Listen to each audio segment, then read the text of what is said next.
Hi everyone, I'm Airier, and today we're looking at Overly Sarcastic Productions, Miscellaneous Myths Loki. I've actually been putting this one off for a while because there were so many other Norse videos to watch and that I forgot.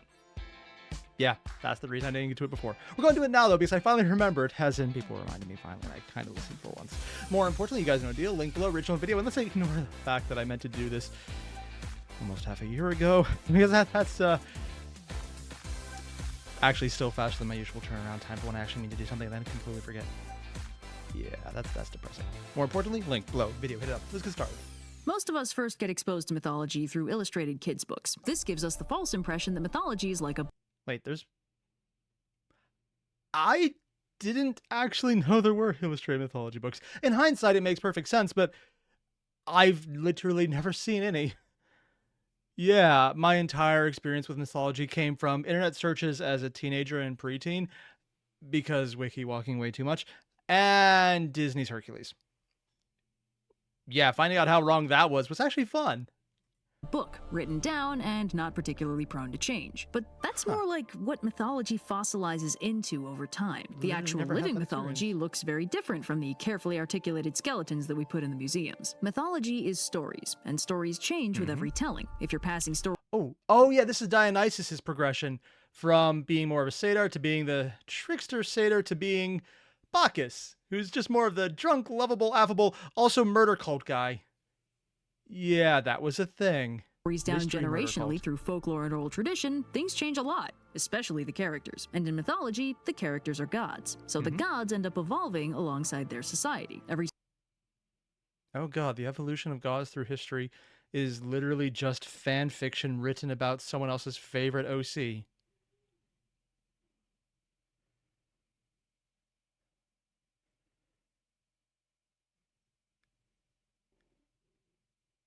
I'm going to make a point never to think of this again.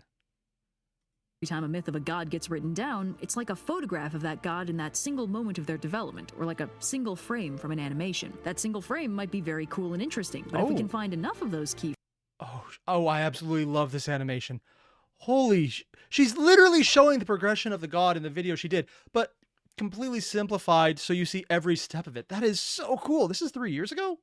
Shit. Single frame from an animation. That single frame might be very cool and interesting, but if we can find enough of those keyframes and put them in the right order, we can try and trace out what the full animation might have looked like and get a feel for how this god actually evolved over time. When we do a deep dive like this, I usually go as far back as I can to try and find the earliest stories so we can trace this evolution and watch as the gods we're familiar with now start out as wildly unfamiliar figures before growing and changing with their societies to... But we're talking about Loki, and as we've seen in other videos about the Norse, they don't have enough primary source material for that to be a thing, because most of the information comes from very specific snapshots, but then you see all of the things that happened after it, which were heavily edited by people who were covering it from their own perspectives. Oh, that's actually going to be really interesting to try and figure out what happened originally that we lost based on how it changed. Is that how she's approaching this? If so, I'm actually looking forward to this. Comparative history through examining fiction and mythology is one of the most fascinating aspects of literature in general. I love that Red does this. Eventually become the figure we recognize today, which brings us to our first problem. What do we recognize as Loki these days? Sources are very contradictory. I mean, he shows up in a lot of modern stories, stories, frequently a shapeshifter or illusionist, and usually an antagonist, but the film The Mask is said to be the mask of... Really? I've seen that movie multiple times. I like The Mask. I've even seen the freaking TV show they did because it just happened to randomly be on when I was off school one day. But not even school. I think I wasn't even in school, like preschool maybe. And I never realized that was The Mask of Loki. I'm actually disappointed in myself on this one. that's about the only semi-consistent quality he gets. Sometimes he's a Jotun like his father, sometimes he's a rebellious kid because Odin is his father, sometimes he's working with Odin, sometimes he's a tragic gothic prince of darkness, sometimes he's a sniveling coward, sometimes he's a full-on good guy with a tricksy streak, sometimes he's just a sassy little kid, sometimes he's literally... I think you should probably put the spoilers up for that one. I think that came out much more recently even. Satan, and sometimes he's confidently described as a fire deity, even though he probably... Vivek? Oh, I haven't seen that one either. Note to self, there's still more videos about all of this that I have not yet seen. Unless I have. I need a list, damn it.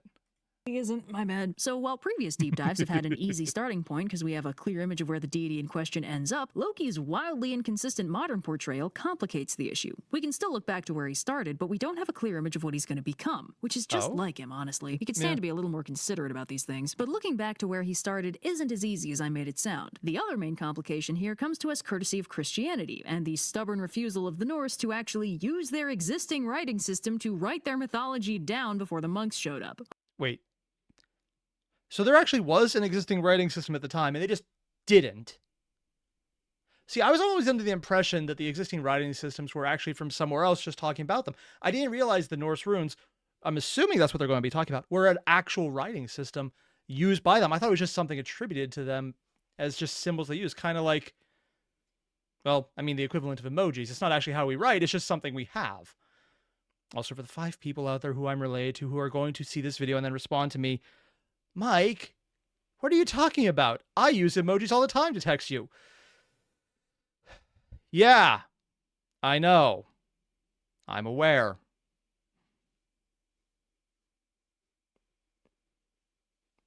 Our pre-Christian sources are sparse to non-existent, and Christianity has this frustrating habit of retconning other people's religions out of existence. So inconsiderate. Won't someone think of this? She's specifically mentioning how in the Mesopotamian religions, Beelzebub was based on, I think, Baal? No, or was Baal a separate one? I think they were all lumped together with various different demons were previously the gods there.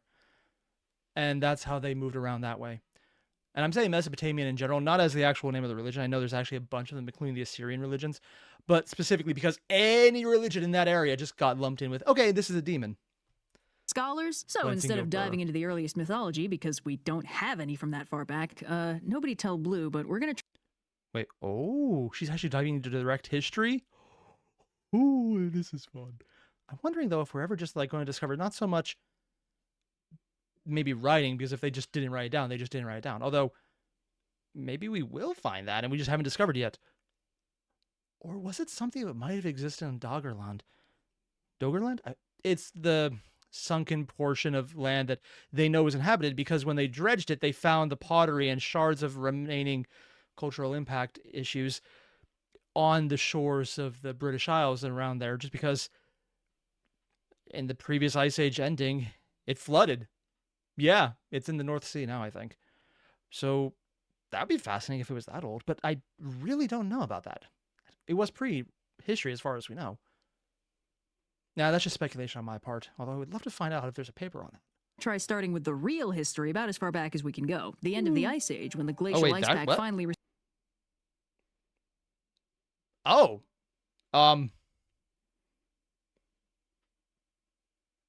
This is not usually my experience to be even slightly close to right. I don't know how to deal with that. Proceeded from Scandinavia, and the region entered the Nordic Stone Age. This period of history is pretty solidly in the Fog of Ages zone, where basically all we know about the people who lived there is how they preferred to nap their flint. A series of Stone Age societies cycled in and out of this region from 12,000 BCE till around 2800 BCE. When okay, the place I'm thinking about it's the area right around... I'm not entirely sure which area around here, if it was bigger or smaller, but I think somewhere around here is what I'm talking about. So it's probably not what she was talking about as well, then. Although if it was during the Ice Age, there would have been more land because the water would have been contained. When the Indo-European battle axe culture broke onto the scene and hung out with the coastal pitted ware culture for 1,000 years or so until 1700 BCE, when the societies fused together and entered the Nordic Bronze Age. This new culture practiced agriculture and domesticated animals, maintained trade with our friends over in Mycenae and Greece, had a ton of wealth by the standards of the era, and were really into boats. Between all... Wait, seriously? Mycenae and Greece. So this would actually be around prior to the Bronze Age. Wow. Bronze. There's the word Bronze Age collapse. Also, I wonder if I should ever just do a rewatch of the Bronze Age collab video about the Sea People done by Simon Whistler. Just because I've seen it before, but there's so much information density there. I would love to do a compare and contrast between anything Blue might have done on that versus anything Whistler did.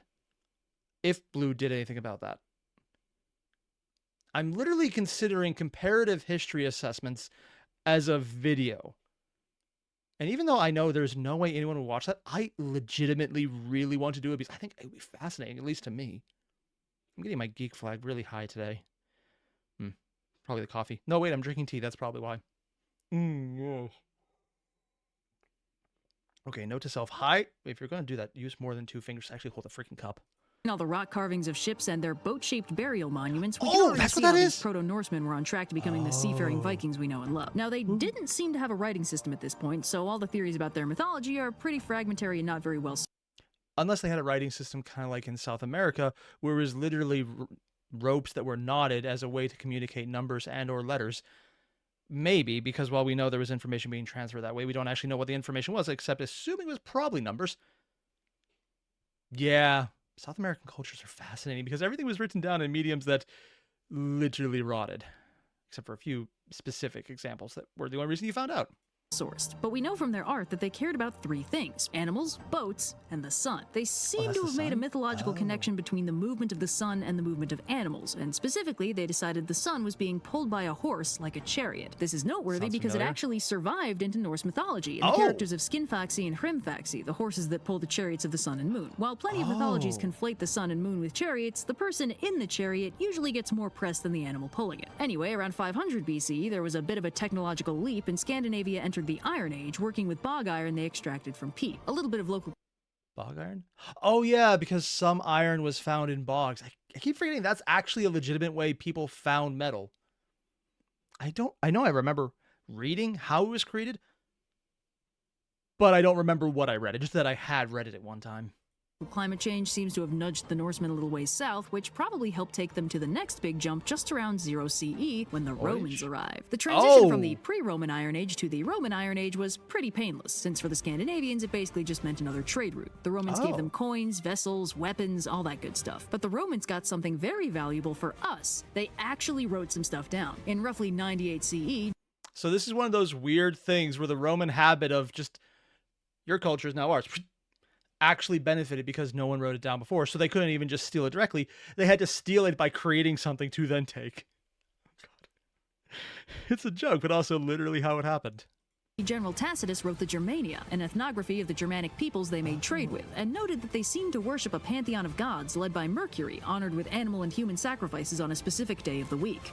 But if you take out the fact that he's just saying Mercury because it seems like is, we don't actually know, but it's looking like it means it's similar.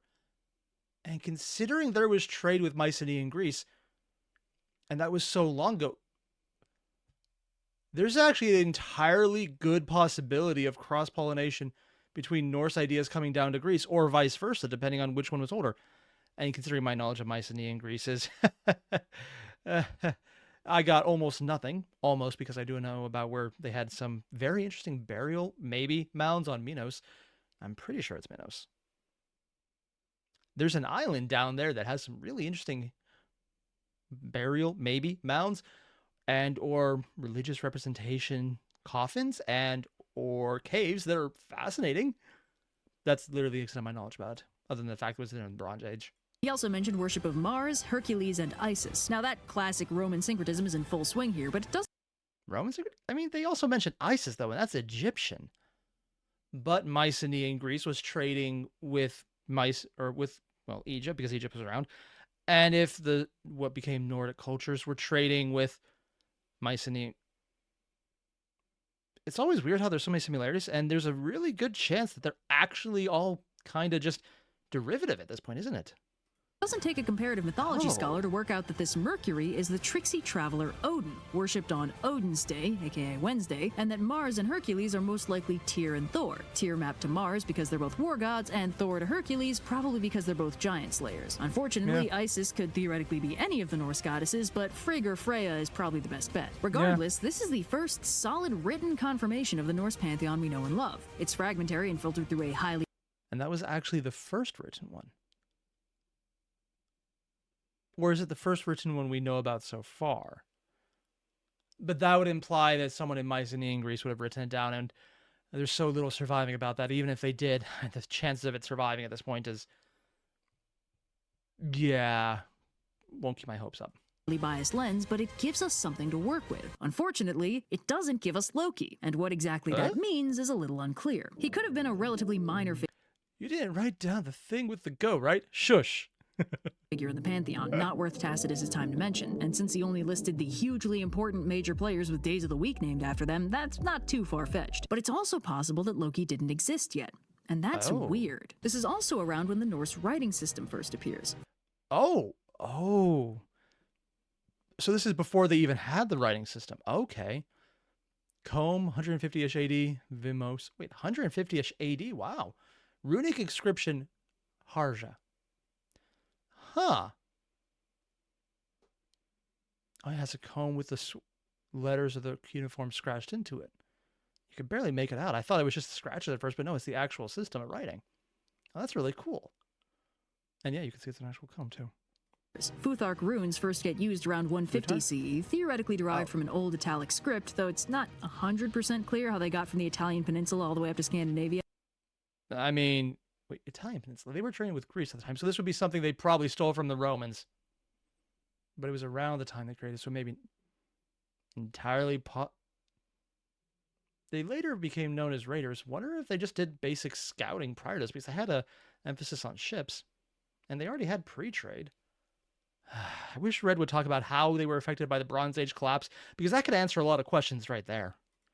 Mythologically, Odin receives the forbidden knowledge of magic runes by ritualistically sacrificing himself to himself on Yggdrasil the World Tree and getting a sweet power-up, which I guess is as good an explanation as any. Step up your game, Duolingo. Anyway, that trade situation continues till around 400 CE when the Roman Empire accidentally plugs a power bar into itself and collapses into the ocean, and the Scandinavians basically don't notice. But they sure notice what happens next, as the 700 CE is when the monks show up. Christian missionaries roll up to Scandinavia, and the Norse hate it so much that apparently it kicks off the Viking Age in retaliation, officially beginning in 793 when Vikings... Oh!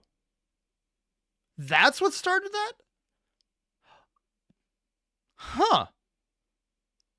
This is just my own ignorance about this period of history. I had no idea what caused the Vikings. I just assumed it was the good old-fashioned, you have stuff. We want stuff. Give. No, apparently it was in a direct retaliation to, we don't like you preaching at us. Fuck you. I mean, it's probably highly simplified, and there probably was aspects of what I thought, but still, Red's usually pretty concise about that. So if that's a part of it, that's probably a good portion of it all the same. Ransack and burn Lindisfarne Abbey, taking all their shinies, killing and enslaving the monks, and firmly establishing their reputation as terrifying for the next 1,000 years. The Viking Age continued for around 3 centuries, but while the Vikings were out Viking, the Christianization of Scandinavia continued behind them, and by 1100, the area was almost fully Christianized. So they started becoming the 300-year tyrant of everyone around there to protest the thing that happened despite them anyway.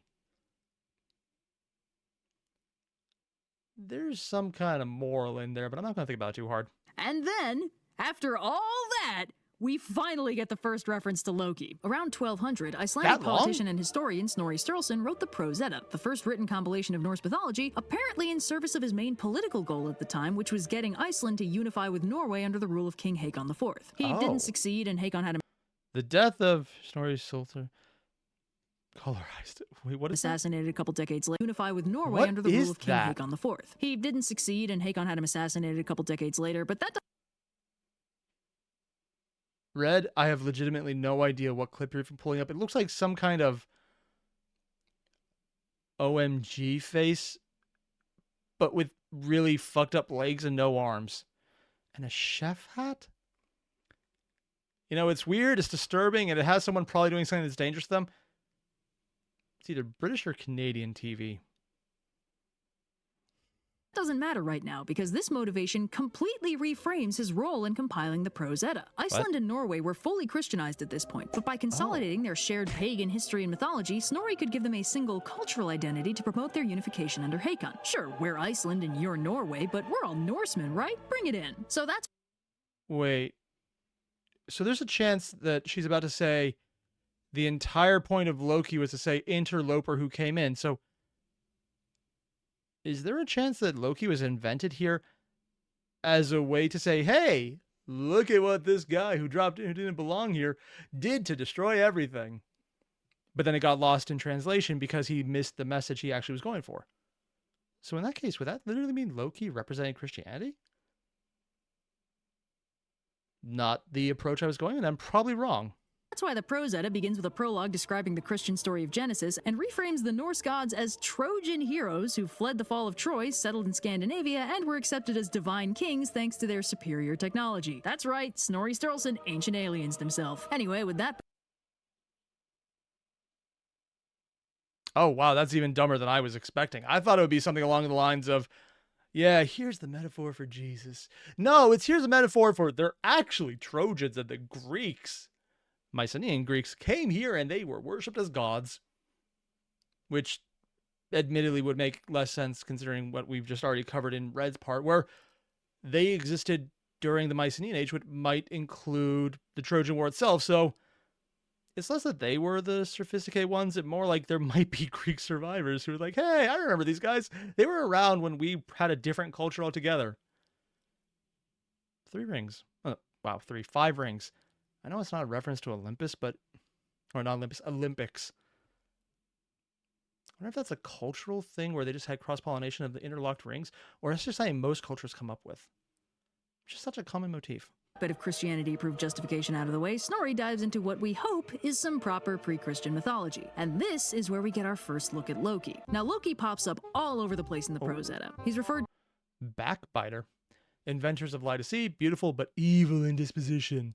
Oh, he's a lawyer. Causes problems for the gods, but helps them out too. Cunning and clever. Textbook chaotic neutral. Yeah. Consequences? For my actions, it's more likely than you think. It's more likely you think. Because most of the stories about Loki are, hey, I did a thing, followed by, oh shit, this thing had consequences. Yeah. All his stories follow the same structure. Loki does something for shits and giggles. Unintended consequences ensue.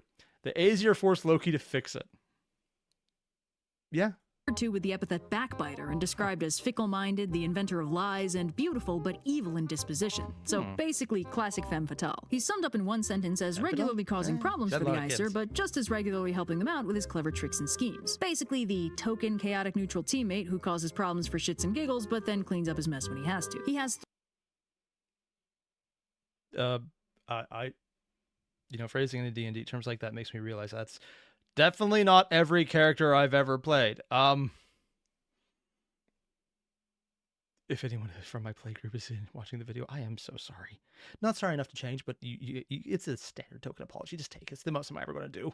3 children with a giantess in Jotunheim, and he keeps them a secret from the Aesir. But they find out eventually, and unfortunately for Loki, there's a prophecy going on. These children are destined to cause some serious problems for the Aesir when Ragnarok rolls around, so Odin deals with them. Loki's daughter, Hel, is cast into Niflheim.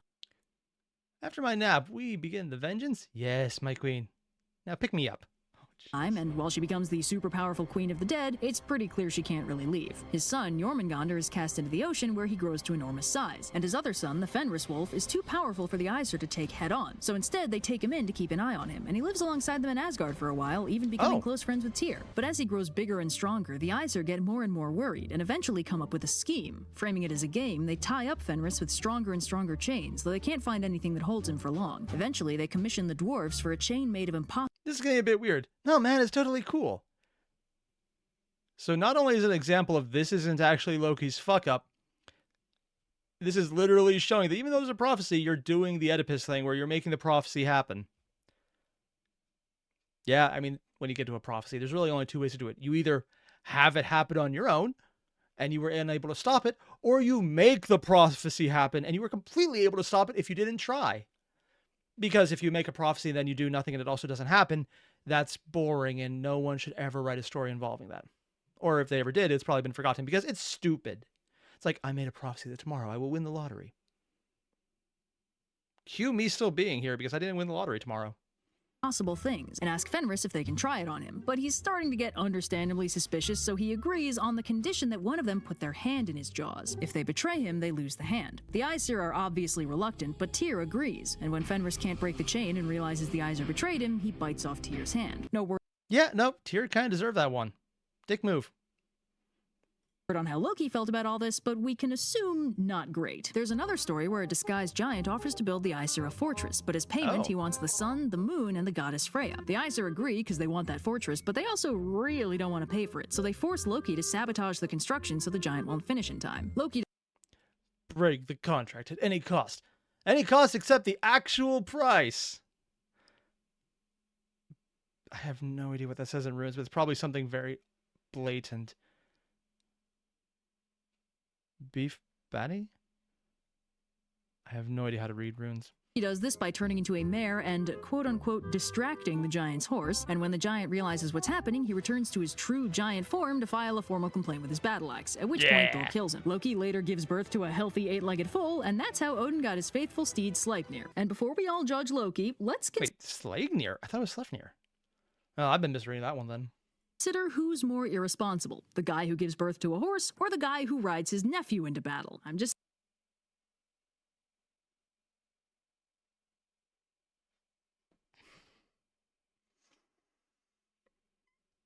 Oh, yes, the guy who rides his nephew. I think usually in situations where that sentence comes up, it's usually followed by, and where on the doll did they touch you?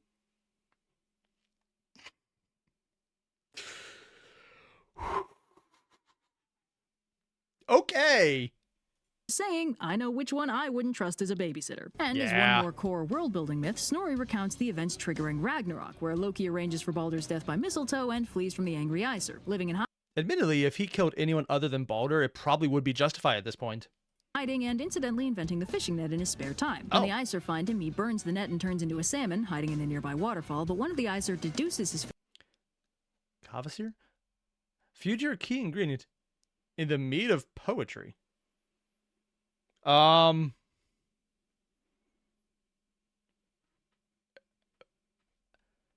Red? What do you mean ingredient? Like the name just happens to match up or something really fucked up? It's probably the second one. fishing net invention from the ash pattern and recreates it, using the net to then capture him. Foiled by his own cleverness one final time, Loki is imprisoned under the earth and tortured by a snake, causing earthquakes whenever he wriggles. Now, there's a bunch of other stories about Loki. His wager with the Sons of Ivaldi, his Ooh.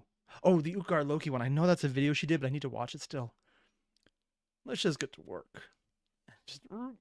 his adventure with Thor dealing with Utgard Loki, and an interesting prequel to the Volsunga saga where he steals gold from a dwarf to repay a debt, including a cursed magic ring, and then passes the cursed ring off to the guy who forced him to pay the debt in the first place, kicking off a chain of murder and misfortune for the jerk in question, and leaving Loki consequence-free for a change. But basically all the stories follow a very specific format. The Aesir make Loki fix a problem, whether or not he caused it, and Loki makes it work through a combination of cunning trickery, slapstick comedy, and the occasional pregnancy. But you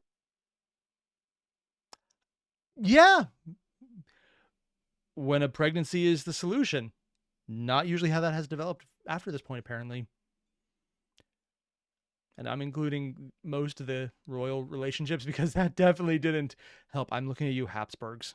You also might notice that the Aesir don't really come across as all that good here. They break their oaths, cheat their way out of debts, torment and abuse Loki even on the rare occasion where the problem wasn't his fault. They're not painted as particularly divine. Snorri's retelling portrays the gods as flawed, fallible, and extremely human, which makes sense if he's trying to forge a historical cultural identity without getting too deep into the currently taboo religion that culture.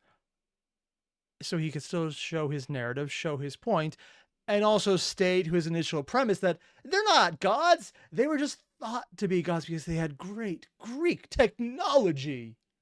Which is, I mean, I guess at this time they were still... Is this the time period in Roman-esque, I guess, would it be Holy Roman Empire at this point? Where anything old in Greek was just looked at as so advanced. I don't actually remember. I know I remember reading this.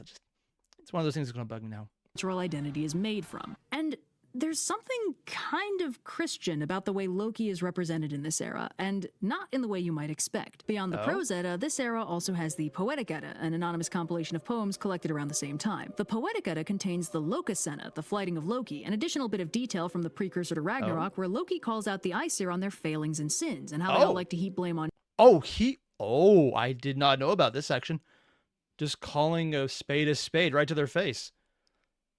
With all of them still armed, probably. him when really they're just as bad as he is. At the end of that poem, they bind and imprison him, but they never really prove him wrong. Now, the portrayal of Loki in the Eddas kind of resonates with the biblical concept of the scapegoat. While nowadays that term means someone who's blamed for everything, in the Old Testament, the scapegoat is part of a cleansing ritual. 2 goats are taken, one is sacrificed, and the other is driven into the wilderness. That one is the scapegoat, and it carries the sins of the people away with it, leaving them ritually purified of their failings at the cost of 2 goats. Christianity later added some Jesus flavoring to the scapegoat concept with the idea that Jesus himself is kind of a scapegoat for the sins of all of humanity. But unlike the goat, he does it on purpose as a willing agent, which is deliberately separating him from the... People are still arguing about... Really? Oh. Scapegoat concept. But this portrayal of Loki kind of lines up with that. The Aesir do a lot of bad stuff, but then they turn around and blame Loki for it, or they make him fix it for them, absolving themselves. Wait, does this mean I was actually right about my off-the-cuff, just random speculation that Loki was a Jesus reference or like a Christianity reference? I mean, completely not the way I was expecting, but considering this was used for a political point, I thought he'd be using the political point to say, Christian bad, Norse good. Listen to me. Don't murder the guy I'm trying to support to be king. And it failed, but no, apparently not. Of the consequences. Written Oh. 200 years post-Christianization, it wouldn't be too surprising if this biblical concept worked its way into Snorri's framing of this character, Oh. giving Loki a biblical context he wouldn't have originally had. And between his role as scapegoat and his torture and imprisonment for speaking a truth the Aesir didn't want to hear, it also has the wildly unexpected consequence of kind of making this version of Loki a Jesus figure. Yeah. Didn't see that one coming. Loki is Jesus. Essentially, EXP or XP. You know, there's a lot of things I expect Red to say, and a lot of it I don't usually guess in advance. Saying that Loki was a Jesus figure is definitely not the one I was expecting. Hell, I would have expected anything prior to that, especially something along the lines of, he's an Odysseus figure. He's the tricksy hero who finds a way to make it work, even when it's his fault or not his fault. That I was expecting. Jesus? Nope. That was not in my bingo list. So since these Eddas already show some major structural hallmarks of Christianization, both the obvious with the Genesis stuff and the inobvious with the thematic parallels, we're once again stuck in a position where the only information we have about Loki is very untrustworthy. Go And probably figure. Now, invented? this isn't quite all we have from this era. Along with all the pillaging and burning, the Oh. Viking Age saw the creation of a lot of rune stones, carved Ooh. rocks that don't tend to feature written mythology, but frequently show images of some familiar So if you knew, it's basically the equivalent. I can't speak today. Equivalent of emojis, images to represent thoughts that everyone knew in stories that would be obvious based on it, or like getting all of your history lessons from paintings. stories. Mjolnir was a very common symbol on runestones, and we have a handful of runestones from between the 700s and the 1000s that show a few familiar sights. Odin capturing a salmon, a bound figure under a snake, a face with scarred lips, etc. While these still post So it's entirely likely that Loki wasn't just a creation, but intentionally changed to be a Christian thing, as opposed to what he was. But if there's the bound figure, that means it probably was at least there somehow. But how accurate? Or was it even the same person then? date the monk's arrival, they do show a figure whose role lines up with Loki's description in the Eddas, and they were But- carved at least a couple hundred years before Snorri got his hands on them. Although, fun fact, one of those theoretical Loki images shows a bound figure with horns and was carved on a cross. Once again, the Christianity is baked in. Still, while our knowledge is fragmentary and incomplete, this at least corroborates some of Snorri's stories. Now, there Although that does actually kind of line up with a few other things she said in the box video, considering she mentioned it down here. How there was certain parallels. I'm not sure if that's stretching too much. The idea that there's the god who is kind of crazy and going to turn everything around, and that's kind of what Loki did. I'm wondering if Dionysus is somehow connected to Loki, because it does seem like there's a lot of parallels there. Not so much to the wine god aspect, but to the incredibly crazy, secretive murder cult, insane aspect. Although that might be more just relying on current interpretation rather than the one we're seeing here. It's hard to There's say. some other fun stuff about Loki's character that we can glean from these Eddas. The Poetic Edda mentions very briefly that at one point, Loki finds a half-burned heart of some unnamed evil woman, eats it, and becomes pregnant, later giving birth to the vaguely Every time. Oh God, why is there something on Cthulhu here? described evils that plague man. This story is never brought up anywhere else, and we have no idea whose heart it was or what evils it created, but this tiny four-line anecdote puts Loki in the role of the folkloric mother of monsters, a not uncommon motif ascribing all the evils of the world to some unlucky, usually lady, who initially gave birth to them or set them free. Gaia, Pandora, Echidna, Tiamat, Lilith. It's a theme that shows up sporadically all over the place. And speaking of themes, Loki has one more unexpected role. There's a very common Indo-European narrative of a prophecy, where someone, usually a king, learns a prophecy of their future doom at the hands of a child, usually a direct descendant or other close relative. The For example, I mentioned Oedipus earlier. Part of that was in the Oedipus complex. Sorry, the Oedipus play that later created the so far named Oedipus complex. If you don't know what the Oedipus complex is, I'm not going to mention it, but I will mention the part about the prophecy of getting rid of Oedipus so that he wouldn't kill his father, but he did it accidentally years later, completely unknowing who he was. And that had no further consequences whatsoever that were shocking and still kind of fucked up. Do-Me responds poorly and imprisons the child or their parent if the child isn't born yet, which inadvertently causes the child to later play out the exact role the prophecy foretold. Yep. It happens with Oedipus, it happens with Balor and Lugh. Balor and Lugh. Oh! Oh, that's Irish mythology. I need to know more about this. Has Red done videos about Irish mythology and I just missed them? I need to check this out. It happens with Perseus, it even happens with Krishna, and it happens with Odin, Loki, and Loki's kids. Since we tend to think of Loki as the bad guy, or at least the one to blame when things go wrong, it's... And if there's one thing Red's already proven in the first half of this video, really, he's not the worst one there. The entire thing with killing the one guy with the mistletoe was kind of a dick move, but everything else seems to be someone else's fault usually. It's easy to miss this, but Odin slots perfectly into the role of antagonist in that quintessential Proto-Indo-European prophecy structure. He hears the prophecy of Ragnarok, and in trying to forestall it, he inadvertently gives Loki's children the exact powers and motives they need to fulfill that prophecy. Hel had no power over the dead until she was exiled to their realm, and when Loki marches in Ragnarok, he brings her army of the dead with him. Jormungandr wasn't the world serpent until he was cast into the ocean, making him large enough to eventually kill Thor. And Fenris Wolf was perfectly happy to live among the Aesir in peace with his best buddy Tyr until they betrayed him, and when he breaks those unbreakable chains, he kills Odin himself. And where does Loki fit in all this? Well, he's in good company with characters like Danae, Devaki, and Aethne, the unfortunate mothers to the prophecy children who are imprisoned, tormented, and otherwise live quite unhappy lives until their children reappear to fulfill the prophecy and kill their tormentor, which lines up uncomfortably well with the start of Ragnarok. The only thing making Loki unsympathetic in this situation is the fact that his prophecy children caused the literal apocalypse. But, and hear me out on this one, Snorri might not have intended to frame Ragnarok as a bad thing. Loki... Because part of the Ragnarok story was that it does restart the world and you essentially get a bunch of people coming back and the one good god... Freyr? No. Wait, was it Freyr? Balor?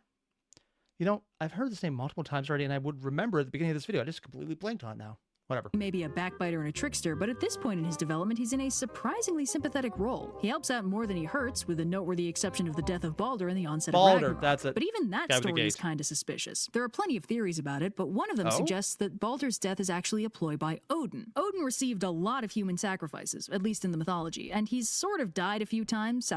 Okay, one, that is the creepiest smile I've seen in a long time.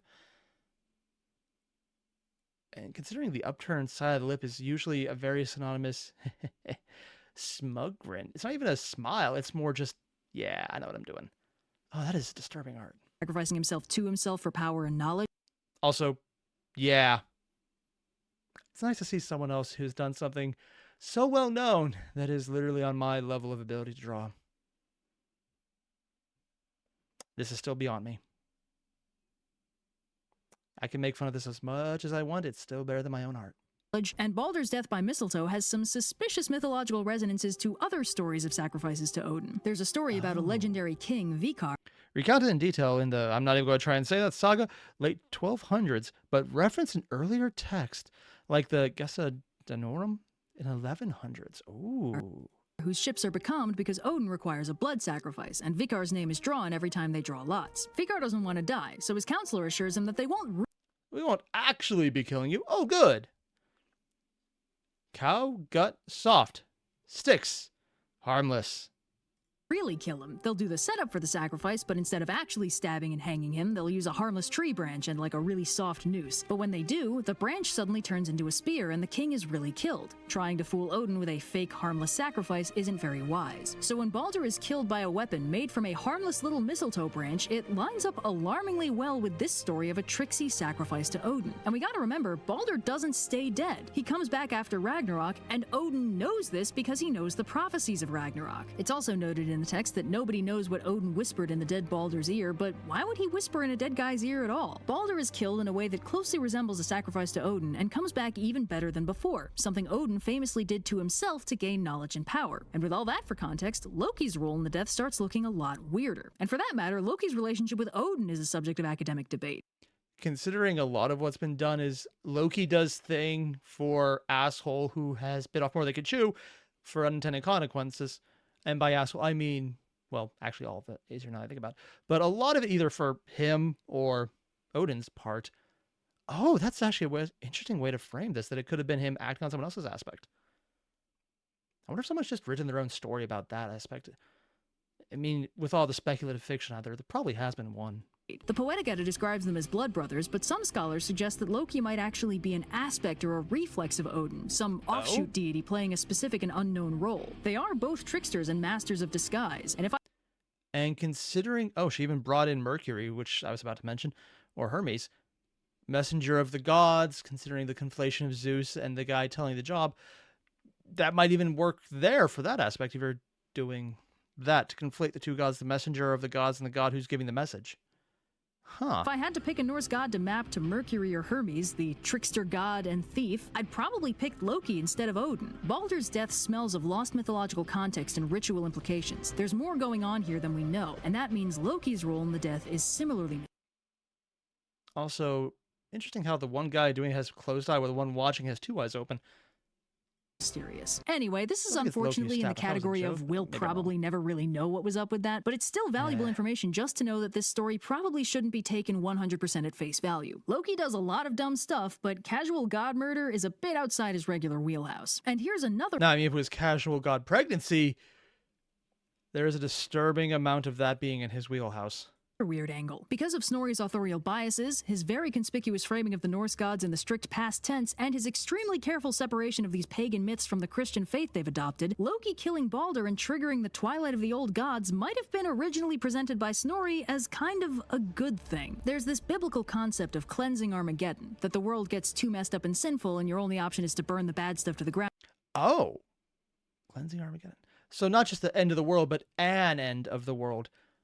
Kind of like with Sodom and Gomorrah aspects. Okay. And start over. And while Ragnarok is almost certainly a pre-Christian concept, Ragnarok is a huge deal, and the central focus of the narrative might have been a Christian modification. The idea that the old gods were messed up and had to die so a shiny new world could take over, with a shiny new Christian god in some translations, would have been very appealing for someone trying to appeal to a shared cultural history without superseding their shared religious identity. So what might have been a Oh, so it wasn't that he was trying to appeal to a shared past.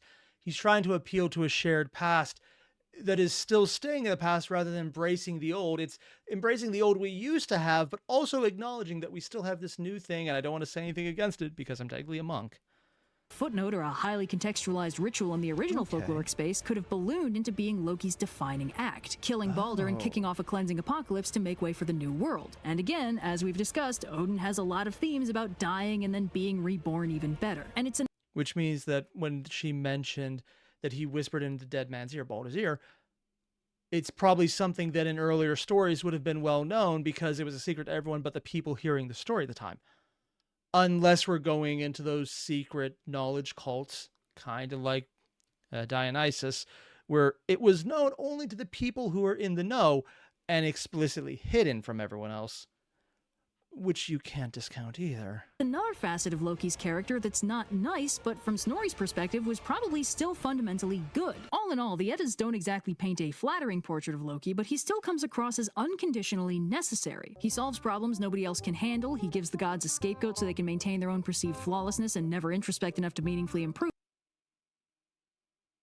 Their own flawlessness? I mean, I get good enough not to improve, but they don't come off as flawless, even without Loki or with him. And he ends their imperfect world to make way for the new one. All good things from the perspective of someone living in that new world. So that's potentially Snorri's angle, though it's impossible to know for sure. But he's not the only Christian historian with an opinion on Loki. And amusingly, while the Eddas seem to frame him as a necessary nuisance, some of its later translators apparently missed the mark on that one, and interpreted Loki's role as trickster, deceiver, and father of lies as making him a Satan parallel, something. Oh, so that's where the more current interpretation of Loki is. And so whenever you make him an even slightly heroic character or just as empathetic, it's considered a take on the character as opposed to more likely the actual first written documentation of him because of how the myths have evolved over time. Sorry, this is actually fascinating, seeing how the ideas have progressed. Snorri himself never did. For instance, back in 1880, hilarious. Okay, one, I can empathize with this guy having broken glasses that don't line up. Yeah. Also, I hate that I have the same hairstyle as him. If he just covered his chin, I'd have the same beard style too, and I hate everything about this. named Norwegian philologist Sophus Bugg theorized that all the stories in the Eddas were actually Christian with basically no pre-existing mythological basis, and Loki was just literally Satan. And while that theory was soundly rejected by basically everyone, Loki as Satan wasn't so easily You just drew him with bat wings. Oh my god. Except maybe, yes, a little? Wait, what? Because of the overtones at that point, he was basically Satan in how it looked. scrapped. It's not the most baseless analog. He's the token malevolent divinity, the god who betrays the other gods. He's not that hard to parallel with a fallen angel or a Judas figure, except these interpretations hinge on his role in the death of Balder as the ultimate unforgivable betrayal, and completely ignore every other story about him. Or literally that part of the story as well, where Balder got better. Yeah. Gotta remember that part. Some of these translations add prologues that refer to Loki as a vile serpent, which is totally made up. His only major epithets in the Edda are Backbiter and Laufey's son, and he is never a snake. Also, I thought Backbiter was a slur for someone who was gay at the time. Or is that something else? No, I'm thinking Pillow Biter from Game of Thrones. That's what I'm getting confused with. And snakes don't really get along. If Snorri wanted to make Loki Oh, yeah, because the snake dripping venom in his eyes. a Satan figure, he would have made him a Satan figure. But If anything, you can make an easier term to say he was Prometheus because of the entire, tortured and chained to a rock thing. because Snorri put focus on Ragnarok for his own reasons, later analysts also focused on Ragnarok, and without the context Snorri had of cleansing The world will be reborn better than ever. Wow, Loki sucks.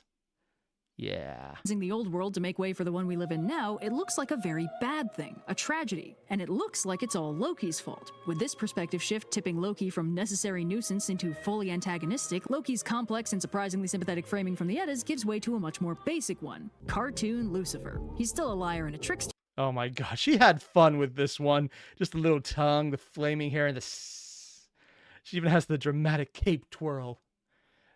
And looks like tights? Okay. Post-Snorri translated Loki, frequently characterized as a serpent, role as Baldur's killer, and thus the indirect insider of Ragnarok receives the most focus. Less comedic, more malevolent, borrows characterization from a pop culture understanding of Satan, because people would only have pop culture understandings at the time because most people couldn't read the Bible because it was in Latin. No, that came, I think that came later. I don't actually know when it became less known to know Latin. Huh. No, I'm pretty sure they're in areas right now that weren't speaking Latin, so it doesn't really matter. His bad acts with unintended results are framed as mortal betrayals of the gods. All heroic acts are downplayed. But his role as problem solver withers away and gets replaced with some more satanic implications of being a manipulator and an evil tempter, which is hilarious because mythological. The story of... I'm not even going to try to say that. Comfy in there? If I say yes, will you let me go? Not a chance. Loki literally can't manipulate his way out of a box. But with Seriously? Loki placed in explicit opposition to the Aesir, another possibility opens up. Because the Aesir still don't come across as all that heroic. Sympathetic rebel versus morally dubious. Violent, oath-breaking, perpetually drunk, it doesn't take much work to frame them as structurally problematic, especially if you add the subtextual implication that, on top of all their other flaws, they'd have to be idiots to keep someone like Loki around. But if the Aesir are bad, then Good versus bad. Now hold on a second. Loki, their opposition, has the opportunity to be good. Loki makes an easy rebel against Cool, Rebo, anti-hero Loki. Okay, I can see why he doesn't like it as much because the hair is turned down, and he's like, I've got a dark past. It's super dark. I saw a kitten once, and then it walked away. Admittedly, that actually sounds horrific, because, a kitten walking away from you is like, oh, sure, I just repel cats. That's fine. Okay, maybe I'm projecting a bit, but I stand by that interpretation, man. Much less common, but fairly popular in modern writing, yeah. I know Marvel did an entire series about that. Corruption, immortality of the Aesir is highlighted, providing moral justification for Loki. Sympathetic framing highlights his heroic qualities and day saving, because he's a problem solver.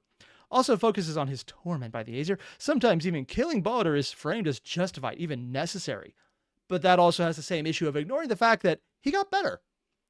And he's canonically pretty, so fanfic kind of writes itself. Yeah, that actually is literally one of the first descriptions we saw. Makes sense. against the system since he's basically just an agent of chaos. And with a little tweaking, he's not hard to rework into a misunderstood rebel anti-hero. Even post-Satanization, Loki still kinda walks the line between sympathetic I just got the joke. She's playing Johnny Cash in the background talking about walking the line.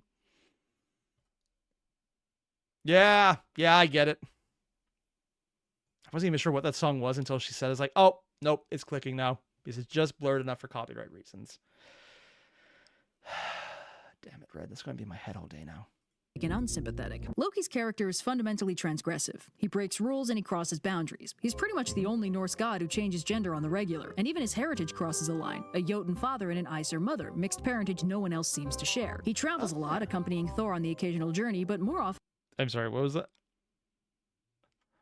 Oh yeah, because it's the one time Thor was in drag. I love this art here where they don't do anything to make him look, well, less uber manly. It's like, oh yeah, see, no one's going to tell that you're actually Thor. You know, ignoring the beard and the rippling muscles or the height. It's perfectly going to fit. Yeah.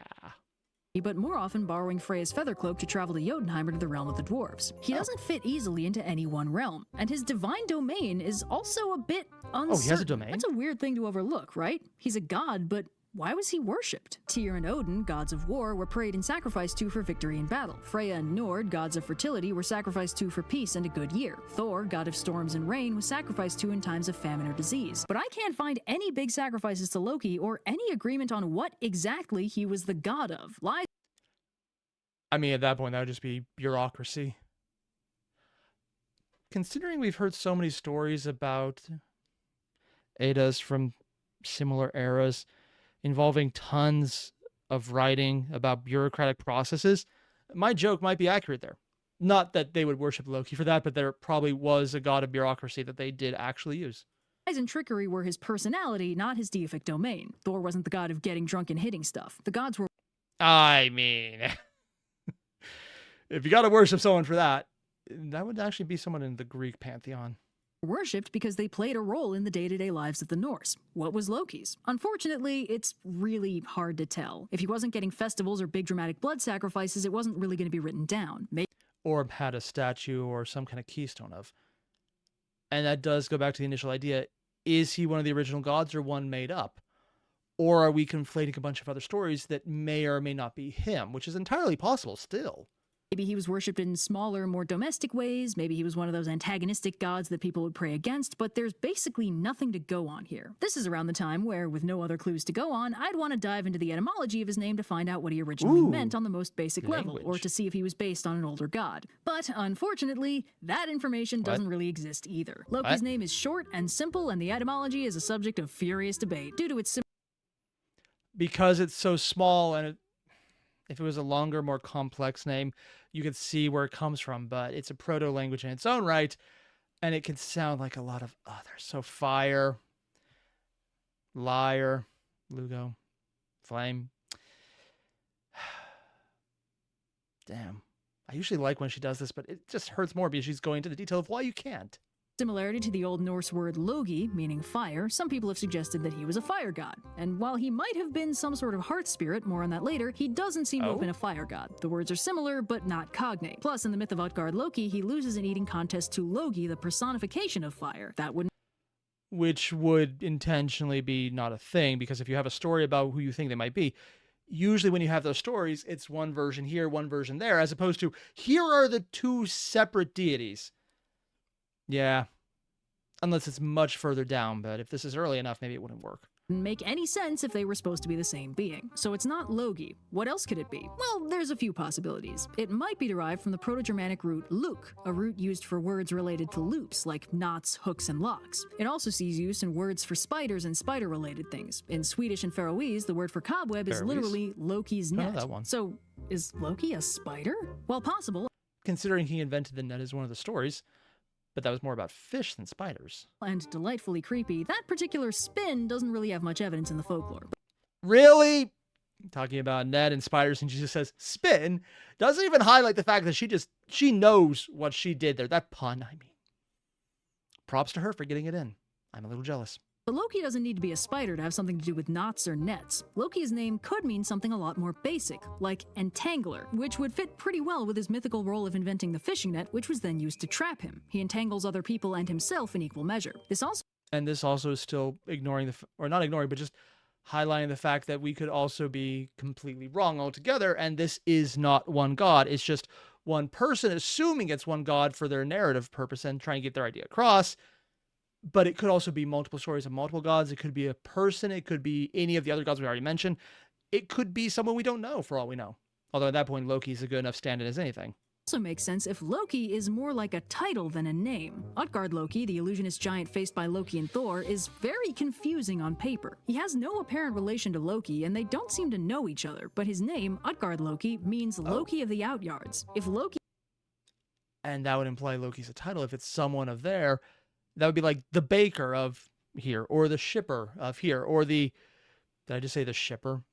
While explicitly thinking about someone who just does matchmaking? Yeah, I did. I'm just going to take an L for that entire comment. I'm going to leave it in the video intentionally because this is just further shame that I need to take for having made such a stupid reference. This one's on me. Loki itself means entangling one, then the distinction makes more sense. Utgard Loki entangles them in illusions and impossible tasks, the entangler of the Outyards. If it's a catch-all term for tricksters and ensnarers, it would help explain why these otherwise unrelated characters share such a unique name. Loki's name has also survived in some folk phrases in Scandinavia, like mirages and other heat-based distortions are sometimes described as Loki sowing his oats or herding his goats. Yeah, because if you follow it, someone's going to get fucked. Take that however you wish. There's probably a justification for any way you want. The term has retained elements of trickery or illusion, it makes sense to use it in that context. But the folk customs can tell us more about him than just his name. Loki might not have gotten big feasts. The problem with Loki, John der Veres, 1933. Or dramatic society-wide sacrifice days, but elements of his nature seem to have lingered in the day-to-day folk customs, painting a rather more domestic picture. Some phrases describe Loki as responsible for heat hazes, sudden flares of a fire, cobwebs, and other kinds of ephemera, often attributed to... Which would also make sense with his entire concept of being, a trickster god. So if they literally went heat hazes and mirages, it would be literal tricksters that you see, or tricks of the eye. So, yeah, that actually would make more sense if he's the god of, here's thing you should not believe is real. To small nature spirits called Vatir. Some other surviving Scandinavian traditions involve tossing a child's baby teeth into the hearth fire and asking Loki to watch over the kid. Particularly interesting, a lot of phrases and traditions about hearth fires and tending to them seem to work in a Loki reference. Now, this doesn't automatically mean that the Loki associated with the hearth has any relation to the god Loki. As we've already discussed with Utgard Loki, he wasn't the only Loki running around. But if anything, it takes him closer to the concept of Hestia, the goddess of the hearth from Greece, which I don't believe would be something Mycenaean Greece would have had at the time. Is it Hestia? No, I think it was Aphrodite, who's an import after this period. So I wonder if there's some kind of cultural cross-pollination at play here. Doesn't seem like it, though, and I wouldn't assume her, other than just bring up fire and hearths now. So it's probably not. There's some pretty compelling evidence compiled in this essay that suggests that they're actually probably the same figure, and further that the hearth spirit Loki might have been adapted later into medieval Norwegian folklore as an unlikely hero called the Ash Lad, a clever but lazy dude who tends the hearth all day until forced into a heroic adventure. If this is true, it suggests that Loki's divine role was as a mischievous but ultimately benevolent protector of the home and family, which honestly does resonate pretty plausibly with how many kids he canonically has. But unfortunately, like everything else about Loki, this is pretty confusing and hard to pin down. The connection is possible, but it's kind of impossible to conclusively prove. So, although if we're looking at my earlier statement about how I hate myself for bringing this back up again, but it seems relevant. Mythology is a lot of OCs with fan fiction written about the fan fiction written about the fan fiction of them. This would be like trying to figure out the plot of Beauty and the Beast by skipping over how that is very similar to 50 Shades of Grey, and then looking at a fan fiction written on 50 Shades of Grey. Yeah.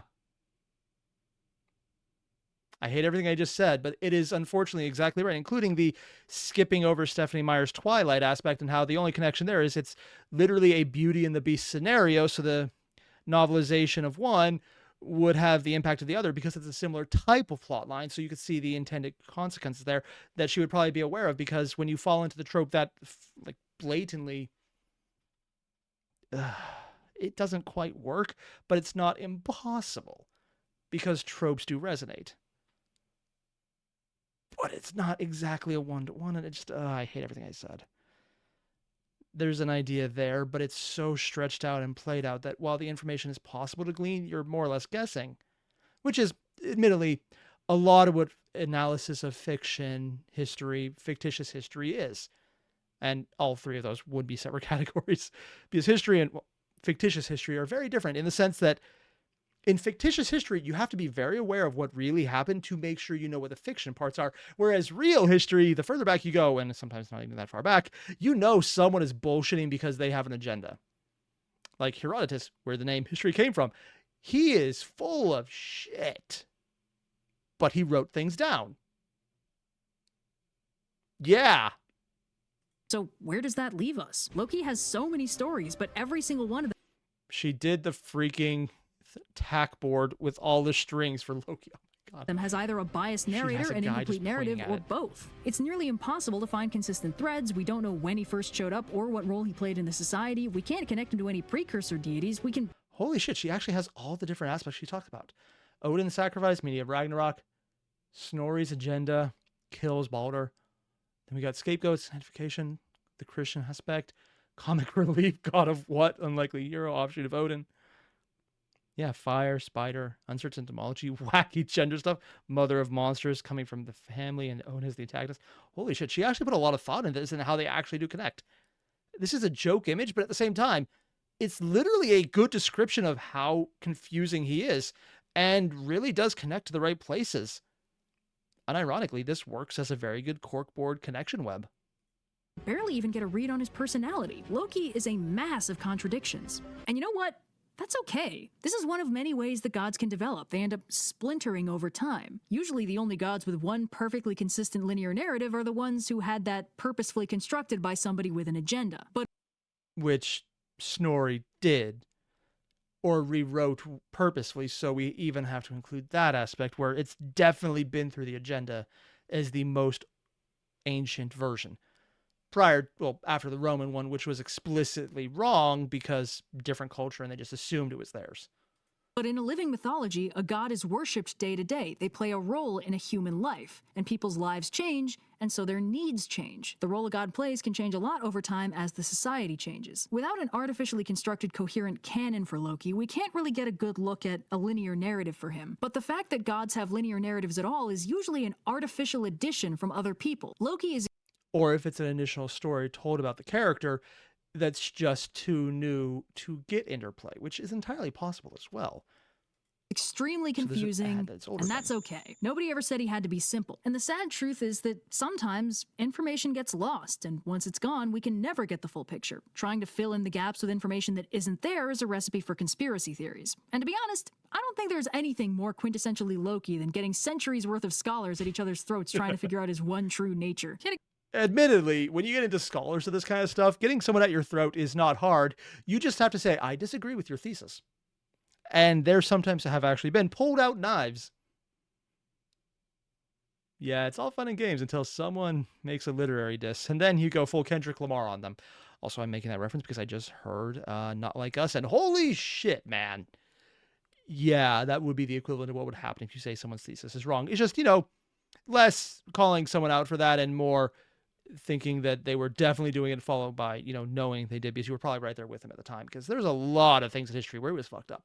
They got shapeshift in peace. Real quick before we go, we've got a brand new pin for you guys. And this one isn't a Greek god. You Fish. can snag this snazzy new Loki pin from our crowd-made shop for a limited time only. And it comes with this nifty sticker set. And I'm gonna say this in absolute seriousness.